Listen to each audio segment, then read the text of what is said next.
The viewpoints expressed on Night Fright are not necessarily those of the host, the staff, the sponsors, or the affiliate stations. Tonight's program may contain graphic themes or images. Viewer discretion is advised.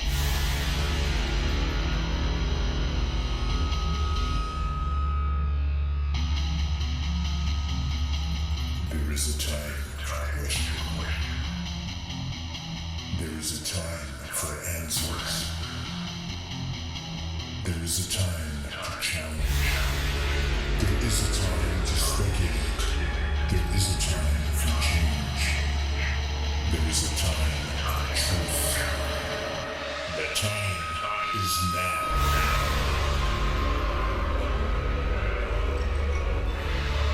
Welcome to Night Fright, your voice in the dark for horror and conspiracy.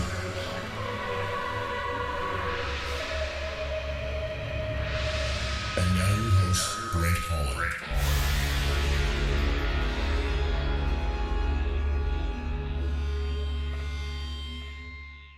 Showtime. Welcome to the show, everybody. I'm Brent Holland. Welcome to Night Fright. Settle in, folks. This is your time to relax. You've worked hard all week. You have a full hour off. I give you complete permission. Give yourself permission for that 1 hour off. Take this time to relax. We're going to take you on a wonderful journey tonight and educate you at the same time. Get the coffee going, get the tea going, get a beverage of your choice going, settle into that comfy chair, kick your feet back, get the comforter up. It's cool out there tonight. And neighbors to the south who got inundated over the weekend with snow, can I tell you? Stay warm, get the fire going, just relax. Tonight, folks, a special journey, a very, very special journey. The book is called The Aztec UFO Incident. It has been penned by Scott Ramsey, Susan Ramsey, and our guest tonight, Dr. Frank Thayer. Let me read this as a synopsis to the book, if you will. Between June and July, 1947, it was the Roswell incident. Well, just 8 months later, only 8 months between that, there's a window of 8 months between the two. March 25th, 1948, the high desert of New Mexico, in the early morn. A rancher left his home to get his goats out of the corral. Now there's a big, loud noise that draws his attention to the sky, where he sees a silver flying saucer. Now the saucer is wobbling as if in distress. The saucer scrapes along a rock cliff, causing sparks. It then heads north and lands on a mesa. Now there's a group of witnesses gathering to examine the craft, and they include ranchers, oil field workers, so there's a lot of witnesses, folks, which we're going to get to tonight. Police, trained police, a county commissioner, and a preacher. They find that the craft is fully intact except for a small hole about the size of a quarter. That's very tiny. They go back to one of their trucks and grab a pole, and then they begin poking in the side of the craft. Now suddenly, the craft opens and reveals two slumped over dead beings. Let me repeat that again. The craft opens and reveals two slumped over dead beings. Now this incident has now become known as the Aztec UFO incident. Let me tell you a little bit about our guest. Frank Thayer is a PhD. Thayer is a New Mexico native with extensive journalistic experience. He is a professor emeritus at New Mexico State University. I was thinking of the snow. He is a writer, editor, photographer, and educator. Frank has also lived and taught in Canada, in Tirana. It's my great pleasure to welcome Frank to the show for the first time, and I can guarantee you not the last time. Frank, it's a pleasure to speak with you tonight. How are you? I've been looking forward to this. I'm glad to be with you. Me too, my friend. Because this, what sparked my interest is that window that I just mentioned between Roswell and March 25th, 1948. There's a period of around 8 months. Now that seems awfully more than coincidental. It seems like there was something happening in and around that period. We've got the Roswell incident, and only 8 months later, we suddenly have the Aztec incident happening as well. Can you start us off now? It says that there was 2 slumped over dead beings. Can you describe those beings that you've researched and what people have said they look like? Okay. From the witnesses that have been interviewed and the 1950 book by Frank Scully, Behind the Flying Saucers, which revealed everything and should have been part of the public consciousness, but that's another story. We'll get to it later. The beings were 38 to 42 inches tall. Yeah. They were small, they're little guys, and they had slightly larger heads than normal. They had larger eyes, not much in the way of nostrils or nose, and not much in the way of ears. They were all wearing one-piece coverall uniforms with buttons, but no rank insignia or anything like that. And supposedly, they found anywhere from 14 to 16 bodies. The 2 slumped over the console, but down in the base of the saucer, they found a whole bunch more, another baker's dozen. And they were pulled out.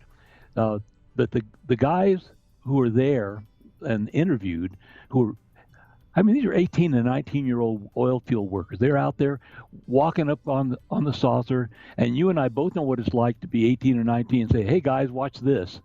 And but they found this hole in a porthole, and described by Doug Noland as being like mirrored sunglasses, but there were no mirrored sunglasses in 48. And they found this hole, and he looked through it. And you're right, you gave a great synopsis. They stuck a long pole through that hole, and they hit a couple of buttons inside the cabin, and the saucer just opened up. From being completely without seams, bolts, rivets, or anything, suddenly it opened up. Now, we all saw the movie The Day the Earth Stood Still, and apparently it was something like that. It just opened up, and they were wandering around, and the military came later. Only later. Could we talk about the bodies? Were any of the bodies, were any of them still living, or were they all been what was presumed to be passed away? No, they were all dead, and apparently, the way they were described, they looked like they had been cooked, they were charred, they were dark brown instead of being gray or green or whatever aliens are supposed to look like. And there's been a lot of speculation since then as to whether it was decompression coming down from the stratosphere or if it was the microwave radar. Remember, radar at the beginning was very crude, and it was microwaves.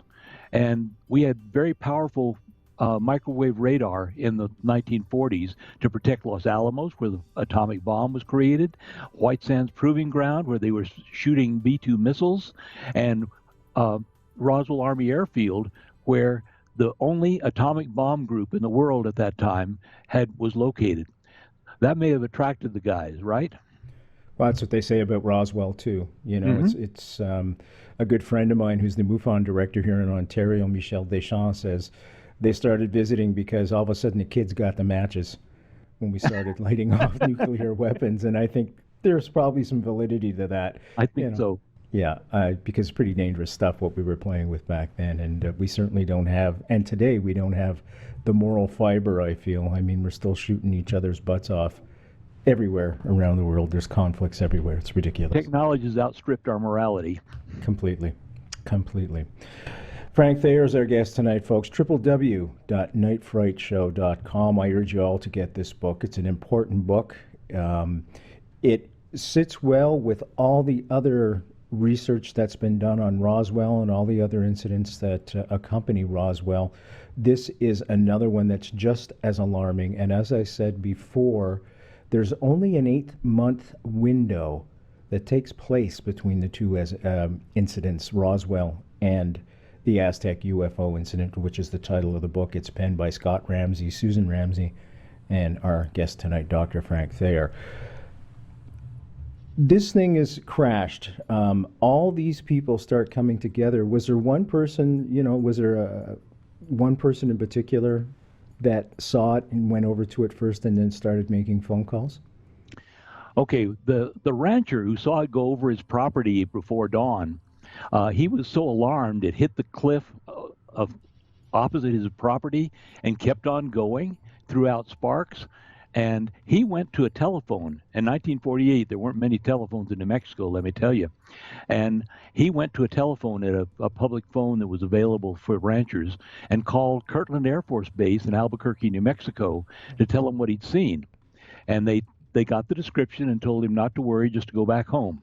So now we know that the armed forces were alerted, unless they already knew that it was there. And so he saw it, and that's the last he saw of it. And the next thing was the saucer landing on the mesa. It didn't crash. It settled down in a controlled landing, even though everybody aboard was dead. And the reason it was discovered was because oil field workers were told that there was a fire out in the Hart Canyon area, and they were supposed to go out there to check to make sure the oil drip tanks were not in danger. There's thousands of oil wells in that corner of the state. And so these guys got out there and they walked up on the mesa, and the smoldering brush was not a problem. But they saw this disc, and some other oil field workers showed up, some ranchers showed up, until there were about 16 people there, including 2 cops, which is very strange being so far from a little town. So, but the one guy that was interviewed most thoroughly was a fellow named Doug Nolan. We've got a CD of his interview. He described it in great detail. Now, that could be just a made-up story, except Scott Ramsey found another guy that was on the mesa, and before he died, he revealed what he had seen, and he told a story that was absolutely identical to what Doug Nolan said, and they didn't even know each other. In courtroom, that's good enough for a conviction. So that's where we stand with the witnesses. And there's a chapter on the preacher, but the military arrived very quickly. You know, they botched the Roswell thing. Sure did. And by Aztec, they had their act together, and they were ready to swoop down on it as quickly as possible, swear everybody to secrecy. And let's go back. In 1948, you believed your government. Absolutely. Your government would never lie to you, and if they told you it was national security, you could never speak of it. You did it. And we have changed since then. Yeah, I think the Vietnam War did that, and perhaps Yes. the Kennedy assassination. You're right. Yeah, the lying and the cover-ups have taken place. Let's talk about that. Now, the military shows up. Are there still witnesses on site when they show up?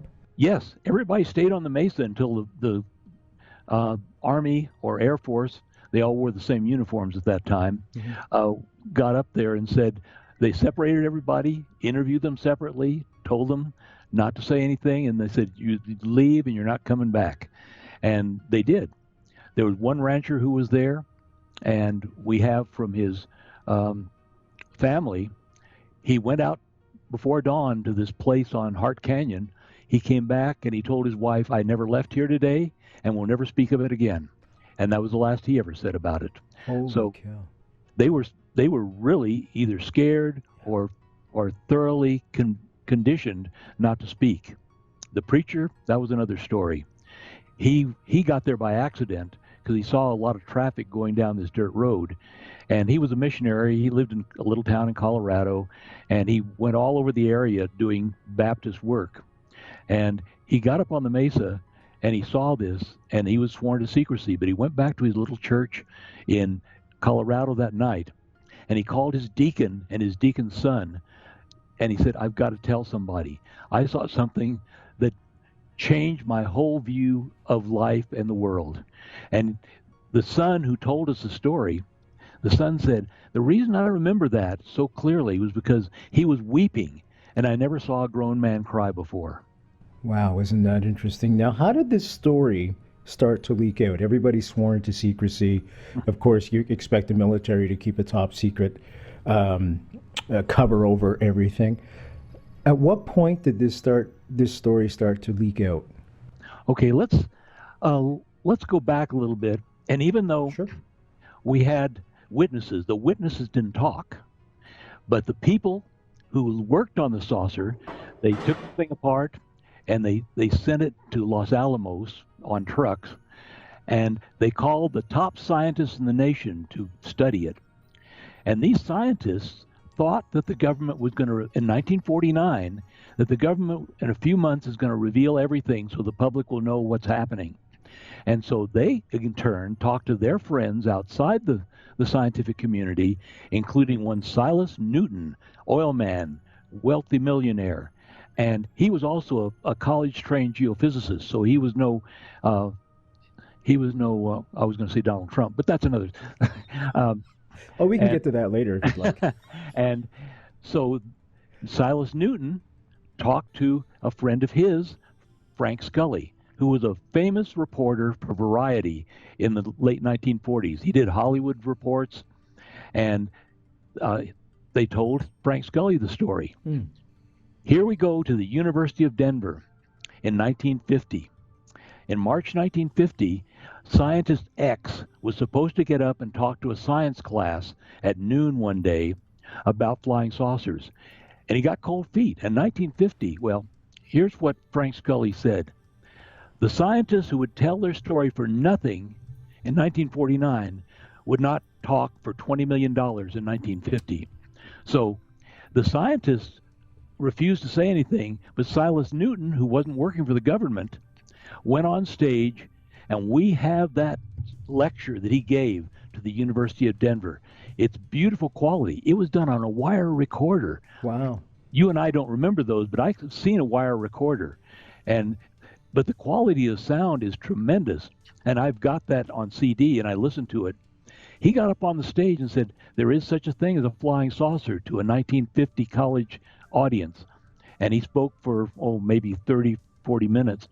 And then he got whisked off the stage, and the government was at University of Denver within an hour, and they didn't care they wanted to know who it was, because he went on as Scientist X, and they tried to find out who it was and where he was from, and that was the start. And we go to California now, where Frank Scully writes the book.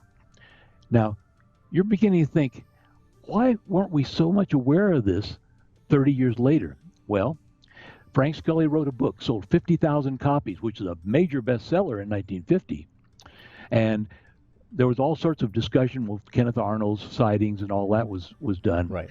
The book came out, and it talked about where Frank Scully had never been to New Mexico, but he talked about the Rocky Mesa, it talked about distance from Aztec, it talked about all these things. And here was a spoiler. There's always got to be one of those. The spoiler worked for the San Francisco Chronicle. His name was J.P. Kahn, C-A-H-N, aptly named.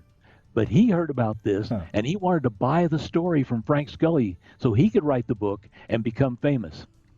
Scully said, nope, I won't do it. And he wrote the book, published it, and J.P. Kahn was so angry that he vowed to get them. And so he began to lay his plans to destroy Silas Newton, to destroy Frank Scully, and Silas Newton's friend Leo Gebauer from Arizona. 2 years later, J.P. Kahn, for all his other failings, Kahn was a great writer. I've read his stuff, and he is it was a vendetta, but he wrote a story for True Magazine, which was a men's magazine long before Playboy came out. And Flying Saucers and the Mysterious Little Men, a very long article, which was only about Silas Newton being a con man. And Kahn talked to the FBI. He wanted to get something against Silas Newton.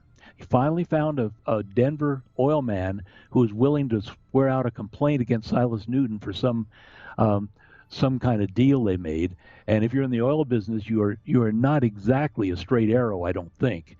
As a matter of fact, I don't think you can get rich by being totally honest. That's another story. And, but in 1953, November 1953, Kahn was able to get charges laid against Silas Newton, hauled into a district court in Denver, and he was found guilty of fraud. But they never sentenced him. They only charged him court costs and let him go on his merry way. But the goal had been achieved. What they wanted to do was destroy the story. It worked. From that day on, the Aztec incident was seen to be a hoax. And as one writer put it, that's all it ever was a hoax. And so people just dropped it. But also remember, Roswell was not even known then. That's right. Roswell was a one-day event, and it wasn't until Stanton Friedman found Jesse Marcel that they brought out the book Roswell Incident. I remember getting that when it first came out, and it was a blockbuster for me. That finally proved what I always suspected was true. But the Aztec incident still remained until a fellow named William Steinman read Frank Scully's book in 1982 and drove all the way out to New Mexico to see if there was any truth behind it. And he found the mesa. He found the government leavings. Well, they had buried sea ration cans, ammunition clips, and stuff like that they left on the mesa. But there was no alien forensics because the saucer was intact. Nothing. There was no debris like there was in Roswell. And so Steinman brought a book out in 1986 called UFO Crash at Aztec, A Well-Kept Secret. It was so well kept that I didn't even find out about that book until 2006, and it never sold when he brought it out. And at the same time in 1986, Scott Ramsey. Here's Scott Ramsey, who's a businessman. He sells electric wire for generators. And he was in the Four Corners, and he heard some people say, "Oh, yeah, it's out at the old crash site." He said, "What? What crash site?" And they said, "Oh, there's this place, supposedly there was a crash out there." And he got curious, and he drove all the way out there on this dirt road. And he's now been out there, he says, at least a couple of hundred times. He's camped on it. He's studied it. And he said he just wanted to find out. If it turned out to be just an old wives' tale, fine. But he found everything fit. And I met Scott Ramsey in 2009. I had on my website, www.frankthayer.net, I had done a little essay based on Steinman's book saying, I think that maybe Aztec was real. And, well, Scott got in touch with me and said, "Hey, do you want to get in this game?" And I've spent the last 6 years, but Scott and Suzanne have spent 30. But I'm totally immersed in it. Oh, by the way, Brent, did you know X-Files debuted on Sunday? The new X-Files series is debuted, and Mulder says that he mentioned Aztec, and said it was more important than Roswell. So we sent Chris Carter a copy of the book saying, okay, go with it. Chris Carter is producer of the X-Files, by the way, folks. Now, you mentioned Scully and Scully. No, that's a stretch. Yes. Okay, yeah. It was on purpose that Dana Scully was named that. They came from Frank Scully's book. Is that right? That's I didn't right. know that. Yes. See, only on Night Fright Show, folks, because that's where the guest educates the host. Because I didn't know. That's wonderful. That's great. I had no idea about that. Now, what happened to the craft? We kind of figure out what happened to the evidence in terms of Roswell. Did the same type of thing happen? A truck showed up, they lifted the spacecraft onto the truck, covered it up, and Area 51, here we come? Okay. What happened was, and Frank Scully reveals this, a scientist told him that the thing was modular. They got inside and they found that it was held together by pins, and they were able to separate it into 3 separate sections. 3 sections, right. And they brought these, what they called the Dragon Wagon. The Dragon Wagon was a lowboy trailer for hauling tanks off the battlefield in World War II. Sure. Yeah. And so they were able to put these sections onto these wagons and haul them off the mesa and down the back roads to Los Alamos. And so there's a whole chapter in the book on moving the craft, because Ramsey said it's got to be possible to move the thing or the story falls apart. And he spent a lot of time actually reenacting the moving of the craft and finding the roads that would get them out of the Four Corners area and down to Los Alamos. So it's a very interesting and very well-researched chapter. See, that's in the book too, folks, the Aztec UFO Incident, www.nightfrightshow.com. Just click on tonight's guest book cover. That will take you to a place where you can order it from the comfort of your own home. And I told you you're in for a heck of a ride tonight, didn't I? There it is. There's the book. There it is. There it is. It's a great book, folks. You're going to want to get this and add it to your library, and it's a great time for just relaxing in your favorite chair and reading a good book and finding about all this information that has been covered up, and that's where I want to go next. the military must have virtually, how can I put this on air, became very nervous. How's that? I was going to say I guess they did. themselves, but anyway, because all of a sudden you've got this top secret thing. They've had everybody sign this. They have to move everything, and all of a sudden it's starting to see the light of day. Roswell again, that's starting to see the light of day. Do you feel at that point that contact had already been made between the military, the upper echelon, and the ETs? I don't know. It's hard for me to speculate about that because there's no evidence for this. Supposedly, there was a meeting at Holloman Air Force Base in New Mexico in 1954. I tried to contact the base, but the PR people just laughed me off. And, of course, nothing like that ever happened. Okay, I really believe you. And yeah, it was only Lee Harvey Oswald, too. Right. Okay. Yes, exactly. Yeah. So I think that they must have been seeking contact. All they had were dead bodies and perhaps a live one at Roswell. They're not sure. But I think the upshot of it is that they wanted to keep it secret, and they decided that, and of course, in Canada, there was this fellow, Wilbert Smith, who found out that he said, hey, this is the bigger secret than the H-bomb in 1950. And you also know that Paul Hellyer, whom we all remember, that he went out in front of people and said, we've been in touch with these people. There's all sorts of species visiting the planet. And he wasn't exactly a wacko guy.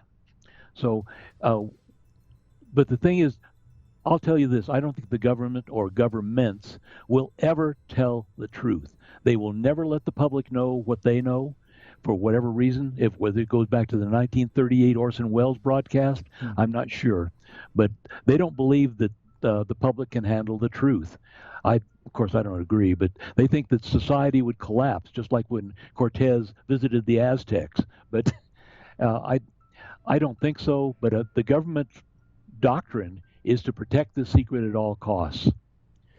And that's filtered over into other cover-ups, and it just continue. And yes. We're at the point now where there's so much disinformation and misinformation that it's getting harder and harder to filter out what's real and what's not real. And I'm big time into the Kennedy assassination, as you know. Oh, yeah. Gee whiz, just trying to figure out if these CIA files are actually real or somebody put them out there to throw you off. The same thing in the UFO community. There's so much of that going on. Now, I just want to mention Mr. Wilbur, Canadian bureaucrat working for the Department of, I can't remember the department, but he had written a note to the United States asking if UFOs were real. The note he got back was yes, but a detailed note. And on the television show, when you're watching right now, check out the screen because that whole story is appearing right before you. And the other person that was mentioned was Paul Hellyer. And Paul Hellyer, during the 60s and the 70s, was Canada's defense minister. And I remember it well. Oh, yes, indeed. Yeah, Pierre Trudeau was was prime minister. Oddly enough, his son Justin Trudeau is prime minister right now, which is kind of cool. He's an idealist, and I like that very much so. All that to say is Mr. Hellyer's been on the show, and he is adamant that there are ETs and there are UFOs. And if anybody would know, it would be a minister of defense, without question. And very stalwart fellow. He almost became prime minister, actually. Yeah. He was in the race for it. Yeah. So that's the kind of credibility that this fellow carries. Let's go back to Frank and talk some more about the Aztec UFO incident, the name of his book, www.nightfrightshow.com. Click on tonight's guest book cover. You'll be able to order it from the comfort of your own home. And I'm truly enjoying this. Okay. The bodies. We have to discuss the bodies. Now, the way you describe the bodies, and I didn't want to mention the Roswell incident because there was bodies found there, very similar. Yes. The parallels are stunning and shocking. Yes. In terms of the bodies that were found both at Roswell and both at the Aztec UFO incident. Any idea of what happened to the bodies? The same deal? Were they finally ushered off to Area 51, we presume, and perhaps in storage there? Okay, the critical path there, I think, the saucer was taken with all its contents to Los Alamos, which is a very protected place. Right. Great security. Yeah. And then we now have found out there's a witness that's come up who knew something about Wright Patterson Air Force Base, Dayton, Ohio. And we're doing this, and it looks like it could be the next book, that there's a hangar there, or not hangar 18, but a building there, 829, where these people, this woman was going to her own birthday party in this great complex, and she took a wrong turn, opened a door, and found herself in a hangar with a big metal disc. And security showed up and hustled her out. He said, well, what is that? Well, it's a flying saucer.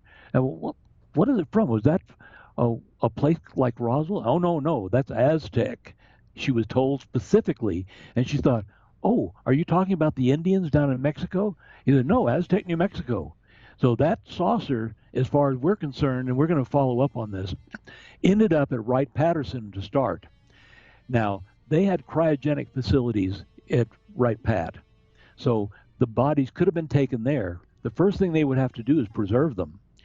And Area 51 in 1950, 51, 52 was still just a test range. They were setting off atomic bombs in Nevada and things like that. So, but very likely that Area 51 would become the next repository. But when you have more than a dozen bodies to pass around, they could go to research facilities at Edwards Air Force Base in California, maybe down in Miami. Who knows? And we've heard that story about President Richard Nixon taking Jackie Gleason down and showing him aliens. So it's a great anecdotal tale, but researchers, such as we try to be, want to stick with the facts we can prove so that we don't get snookered by disinformation. And by the way, Brent, one of my courses that I taught for years was propaganda and public opinion, to try and get journalists to understand the nature of propaganda and how powerful it is. And we talk about disinformation, which creates uncertainty. And when you have uncertainty, that people are not likely to believe one thing or the other. And that's what the government wants. They want you to be uncertain about things. Whereas we're looking at this and saying, you and I know it really happened. But the mass public is still just gradually coming along. 33% believed in 1950. 55% today, Stanton Friedman found, believe that some UFOs are extraterrestrial craft. And the more education you have, the more likely you are to say they are real.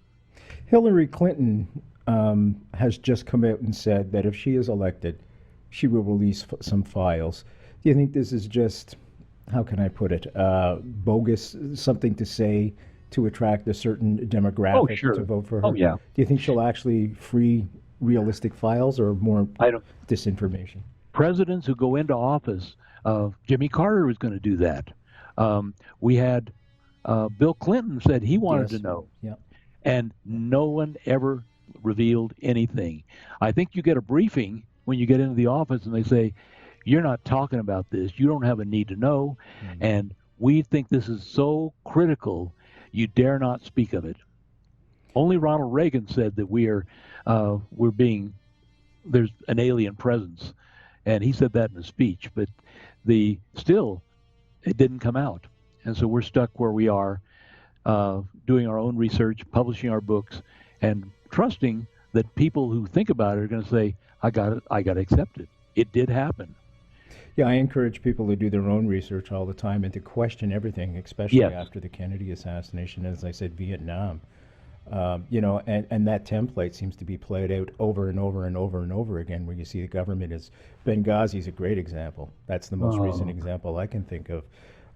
I was honored to have interviewed Chris Tanto Peranto, who was there that night. And he said they were just hung out to dry completely. There was assets, the movie is true, folks, if you've seen it, there was assets ready to be moved 13 off hours, the yes, they should see it. 13 hours. And the State Department just shut it all down and left them to hang out to dry. So we see this template over and over and over again, so we have to question everything. And we know that there are media people that are working for the CIA. The CIA will feed them information, and they will just regurgitate that. That's a proven fact. There's a book out on that, actually, and all kinds of great people have verified that without question. Let me jump in here for a moment. Please do, because this is your expertise. I know wrote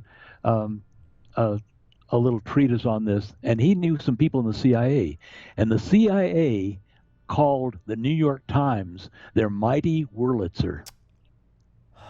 CIA called the New York Times their mighty Wurlitzer. Anybody who's over 30 knows what a Wurlitzer organ was. Yes, yeah, it's an old keyboard, folks, and it used to spin around, if you will. Yeah, Yeah. yeah. That's unbelievable, and that's the New York Times. The JFK Assassination, the definitive book by Brent Holland. From inside the Oval Office to Daily Plaza, first-person witness accounts. Order yours right now. nightfrightshow.com. Okay, let's go back into it. Now we have to put these two sightings in context. There's a lot of younger folks that are around today that just weren't alive back then. We're in the middle of beginning of the Cold War in '48. By the time we've moved to '54, you just mentioned the Eisenhower meeting with the aliens. We're kind of in the middle of the Cold War. It's escalating, so we can kind of understand the reason. We're just out of the Second World War for the top secret and surroundings around everything. But seems to me there's something more. When the President of the United States doesn't have access to the top secrets of all secrets, who does? And they must be the ones that are running the show, not even the elected president. Now that is scary. And I don't care whether they call it Majestic 12 or MJ 12 or something else. There is a shadow government that has more power than elected representatives. That's unbelievable. And yet people aren't aware of this fact. They think that, the president, of course, has access to everything and beyond. And that's not the case at all. Absolutely not. Who's in charge? I don't know. I think that as far as we're concerned, I don't think we feel any problem. This is so far back in time that and we don't have any artifact, we don't have anything that we can say that needs to be suppressed. So we don't expect the men in black to come after us. But Scott Ramsey did at one time, before his first book came out, he did have a break-in at his house in North Carolina, and all that was taken were some negatives and some files related to UFOs. They didn't steal his TV or his computer, anything like that. And he thinks that was possibly related to the questions he'd been asking. It's funny. I just watched the movie Trumbo, the story about Dalton Trumbo, and a writer that was blacklisted during the McCarthy era, right? Because he was a communist, and of course he was subversive. He was part of a fifth column, which was complete nonsense. And so if we put ourselves in that paranoia that was taking place at the time, and you've got all these UFO movies coming out at the time, was that part of the disinformation, do you think? The UFO movies from Hollywood? And why not? I mean, part of disinformation is to give good information from a spurious source. In other words, you let the facts leak out a little bit, then you put some really wacko stuff together with it, and you mix it all up and throw it out against the wall and see if it sticks. And so people do know about UFOs. That was a great time for flying saucer movies within the 1950s. Yeah, some but classics. It worked because then you had what they called the Robertson panel in '53 saying, okay, we're going to study this, and no, there wasn't anything to it. There were no flying saucers over Washington in 1952 and so on. You had the Condon Committee in the 60s whose express purpose was to debunk all flying saucers. And yet, a member of the Condon Committee whose conclusion was reached a year before they made their report, he visited the crash site several dozen times. He admitted that to Scott Ramsey, and yet he was part of the cover-up. Go figure. He was right in. Oh, gee. So they planted him right in there. Boy, isn't that incredible? Mm-hmm. Now, you taught propaganda here in Canada, in Tirana, Centennial College. How can you give some examples of how people can weed out the nonsense, the horse manure, the dung, and get to the real meat and the truth? what I tell people is you look at all these stories, and what you need to look at is the motive for the story being there. Why is this story published, broadcast? Why is this movie made? Documentaries are not really documentaries. They always have a motive, and usually you find that in the music behind behind the visuals. But if you question why somebody is telling you these things, you will go a lot further to identifying disinformation. Well, what's the source? Do you have the names? Can you follow up? Can you find the person who actually said this? And it will generally disappear because you can't find it. However, with a lot of the well-researched flying saucer books, whether it's Roswell or Aztec or the Betty and Barney Hill abduction or Travis Walton, and I've met Travis. He got picked up. I don't care what anybody says. He got picked up and kept for 5 days and dropped. And so I don't know about any other abductions, but I know that happened. There's, just to interrupt you folks, there's a whole section of alien abductions right there, people that have been abducted at the www.nightfrightshow.com website, and they're all free for you to watch in the archives. Also, while you're there, click on tonight's guest book cover called The Aztec UFO Incident. Co-written, by the way, by Scott Ramsey, Susan Ramsey, and our guest tonight is Dr. Frank Thayer. Frank, going back to the bodies again, do you think they still exist? Do you think they've been exterminated? Do you think they've been... Any speculation what's happened? I would have to speculate. I think they're more valuable than gold, platinum, and diamonds. I mean, well, sure. They've got alien positive chemistry, they've got body parts, they've got organisms. As we go into space, we're wondering how these people functioned in space, and there was a lot of things different about their physiognomy. And there was a fellow named Len Stringfield, and he wrote a lot about autopsies, about bodies. The only reason we don't know more from Len, he's dead now, is because he promised anonymity to the doctors who talked to him. And so when he talked about the alien autopsies, real ones, not the fake one that was in 1994, but he said, well, there's no way you can double check because I promised these people I would never reveal their names, and he never did. So that's why we don't have anything. If you're a doctor or a government scientist, they own you. And when you retire, if you ever say anything, where does your pension go? Yeah, exactly right. You know, I had a Churchill's secret spy on. He was an 86-year-old World War II vet several years ago. Oh, fascinating. He told all these true stories about Patton and everything else, and being in the underground and saving Jews and all these special op things. And it just, again, it's in the archives, folks. My reason for saying this is because he was only allowed all those years later. The war ended in 45, of course, folks, and this was a couple of years ago. He was only allowed then to tell his story. His story had been finally declassified. And so this is real. I mean, they classify these things. Look at the Kennedy assassination. I keep referring to that because there's still thousands and thousands upon documents that haven't been released. Well, they say 2036 they're going to release some of them. I don't believe that. I don't believe they ever will. Well, and thank goodness there's an expert like you that's able to sift through this stuff and say, no, garbage, no, garbage. Oh, this one looks authentic. This one has...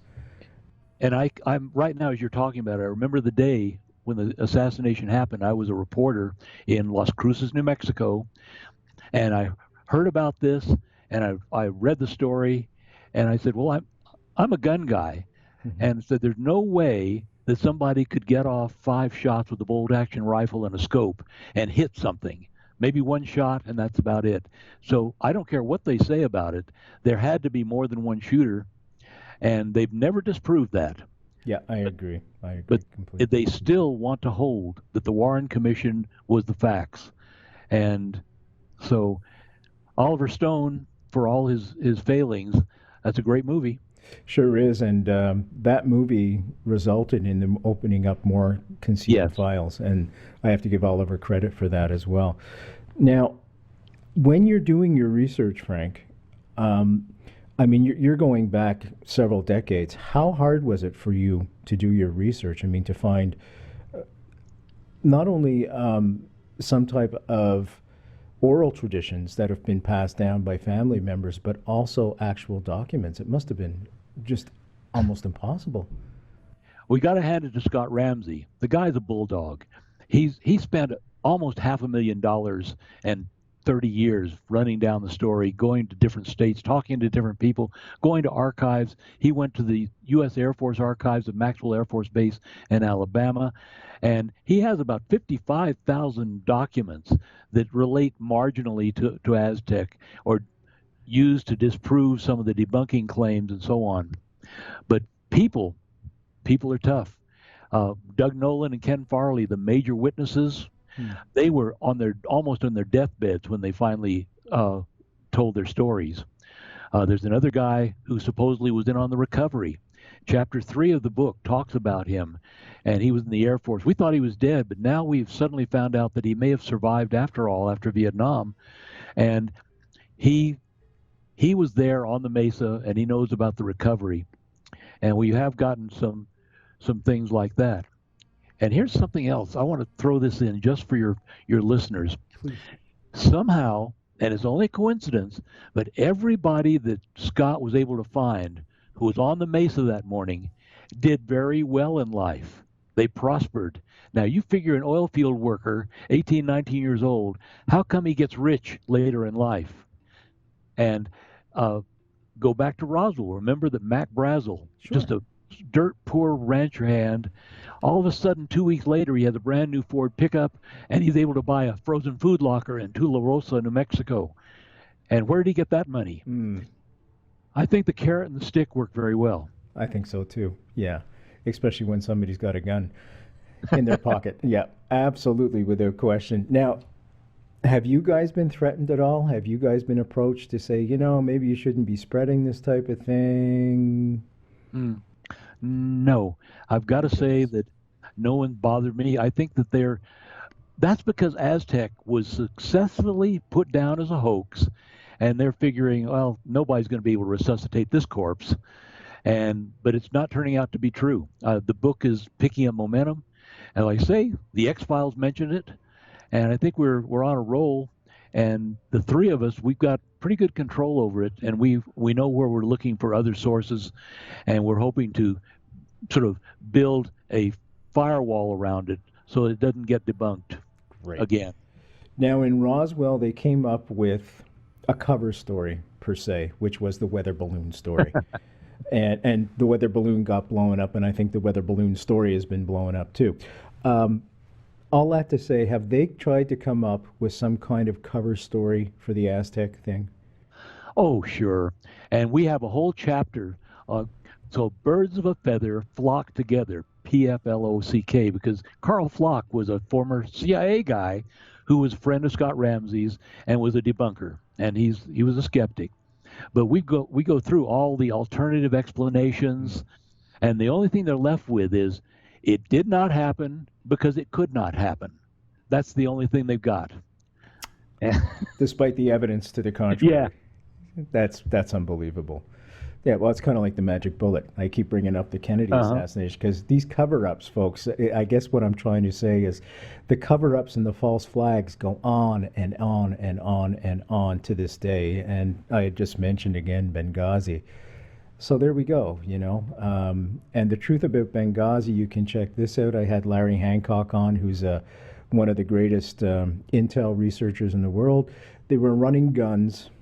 The CIA was running guns through Benghazi, down through North Africa. Some of those guns ended up, guess where? In Syria at the time, to the militias in Syria. I'm shocked. What did some of the militias in Syria turn into who were fighting today? Yes, That's indeed, right. Folks. Our friends. Daesh. Yeah, ISIS. So Yep. This is the reason for the cover-up. And this is the reason for the lies. Once again, we try to manipulate things, and it just doesn't work out, does it? It just doesn't, just causes more deaths.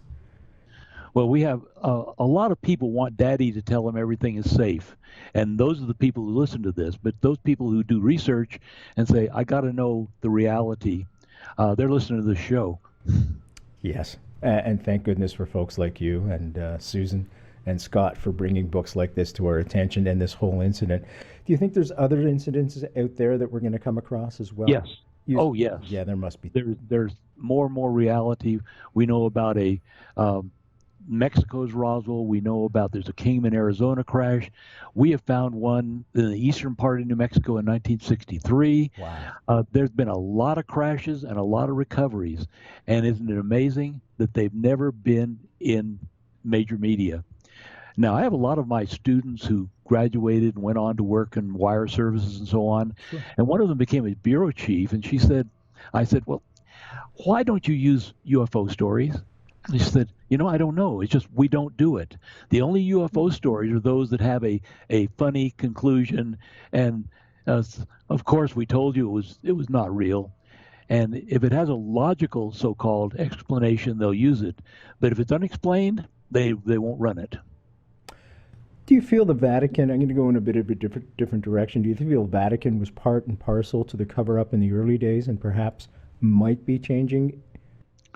Well, the pronouncement of the Vatican, they have opened the door saying that there may be life out in the cosmos, something that if you look at the billions of galaxies and billions of stars in the galaxies, statistically it's guaranteed. Yes. But I think the Vatican held it down as long as possible. They didn't have to burn Giordano Bruno again, but yeah. I think that they really have said, we're going to place a bet on this. We've had it on red, now we're going to put it on black too. So if it is opened up, that we are still covered. And I don't believe that existence of aliens is going to destroy people's belief in God. Of course it's not. No, I mean, it's all part and parcel to the same thing. Yeah. So there are brothers, there are sisters. I had Dr. Francis Collins on the show, and he led the team that broke the genome, and he was saying, I asked him a question, I said, what percentage of genome is the same between all human beings? And I thought he was going to say, 70%, 60%. I thought, wow, even that's pretty spec. He said 99.999999999 is the same. So, everything comes from the creator, the creation, if you will, the Big Bang Theory. Yeah. Everything's intrinsically connected, whether we like it or not. And that's a fact. Was there anything that stood out that really, really shocked you in the story, in the narrative? I don't know. I think that the whole thing is so amazing, and it all fits together. It's modular in its own right, that we have been looking for things that don't work, and we can't find them. Whether it's Frank Scully's book, William Steinman's book, our 2012 book, our 2015 book, all these things, everything we find says, yes, this is real. And to me, it is that. But there's one thing that I keep coming back to is those two witnesses who are on the Mesa, March 25th, 1948, and when they're very old, they finally break their silence, and they don't know each other, and they tell the size of the disc, the number of people on the Mesa, the two cops on the Mesa, how they got out there, and how they were sworn to secrecy. Everything fits. The place, the people, the event, and to me, without collusion, you can't break that down. That's pretty amazing for that to happen when two people tell the same story that aren't connected. Now, the police officers, did they file a report on any of this? Was there a twist to the report? Or did they even bother? Of course not. No, never but happened. There's one guy we haven't pinned it down. He's dead now, but he was a state policeman. He's one of the cops that was on the Mesa. The other one was local. And we have a chapter in the book on the Farmington Armada. The Farmington Armada was in 1950, and where you had hundreds of saucers flying over the town of Farmington, and it was front page news in the Farmington Daily Times. Well, the state cop who was on the Mesa and saw the 1948 disc, he reported to the newspapers that it was fluff from cottonwood trees floating in the air. Now, that reminds us of Donald Menzel back in the 50s, who swamp gas and temperature inversion and weather balloons. And these things today are so ludicrous, but yet man. they were considered to be official explanations from the government. Jeez. Yeah, the magic bullet once again. Off Back we go. again. Yeah, zigzag, zigzag. Canada has everything that I would want. It has the best women, it has the best culture, You say, yeah. but it doesn't have a desert, and I'm a herpetologist, So there you one go. of my hobbies. I love rattlesnakes, and you can't find them very easily up around Perry Sound, but they have them. But, you know, Yeah. I love rattlesnakes, so I'm back in the desert, but I miss Canada too. Well, you're missed. If you get back, you got to give me a call. We'll meet. We'll go for a beer. We'll do That's my it. invite to you. Folks, I'm Brent Holland from Night Fright. I want to thank Frank Thayer for being on the show tonight and bringing us this amazing story. And he'll be back, as I said. The book is called The Aztec UFO Incident. It is co-authored by Scott Ramsey, Susan Ramsey, and of course our guest, Dr. Frank Thayer. I'm Brent Holland from Night Fright. Thank you, Frank. Thank you all for joining us. Good night. We'll see you next time.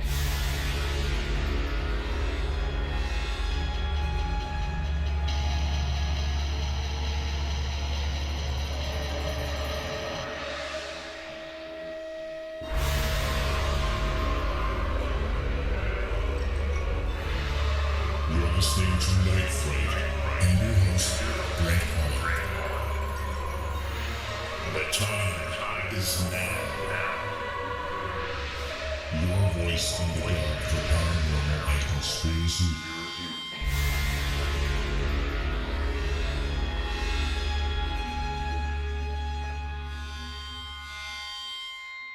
The JFK Assassination, the definitive book by Brent Holland. From inside the Oval Office to Daily Plaza, first-person witness accounts. Order yours right now. NightFrightShow.com.